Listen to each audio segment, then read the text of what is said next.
আজকে যাচ্ছিলাম পয়লা বৈশাখের জন্য কেনাকাটা করতে। অনেক ব্যস্ততার মাঝখান থেকে আমি আর মা সময় বার করে বেরিয়ে পড়েছিলাম। এবার আর আমাদের কাঁচনাপাড়া যাওয়া হয়নি, তাই নৈহাটিতেই কয়েকটা মল খুলেছে। তো প্রথমে যাচ্ছিলাম ভি মার্টে। ভি মার্টের কালেকশন আমার খুব একটা ভালো লাগেনি, কিছুই আমার পছন্দ হচ্ছিল না, তাই এমনি ঘোরাফেরা করছিলাম।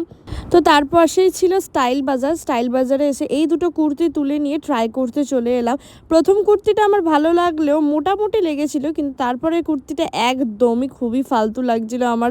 ফিটিংস প্লাস কোয়ালিটি একটুও ভালো ছিল না। তারপরে অনেক খোঁজাখুঁজি করতে করতে একটা ওয়ান পিস চোখে পড়লো, যেটা আমার সত্যি খুবই পছন্দ হয়েছিল। কালার আর কোয়ালিটি দুটোই খুবই ভালো ছিল, তাই ওই ওয়ান পিসটাই নিয়ে নিলাম। বাকি আর কিছু পছন্দ হচ্ছিল না। তার সাথে নিয়েছিলাম একটা ব্ল্যাক কালারের কার্গো প্যান্ট, সেটা আমি এখানে দেখাতে ভুলে গেছি। তারপরে বেরিয়ে চলে এসেছিলাম বড়মার কাছে। খুব গরম পড়েছিল, তাই বড়মার মন্দিরের সামনে থেকে একটু ফালুদা খেয়ে নিয়েছিলাম, আর স্টেশনের সামনে থেকে খাচ্ছিলাম হচ্ছে এই সোডাগুলো।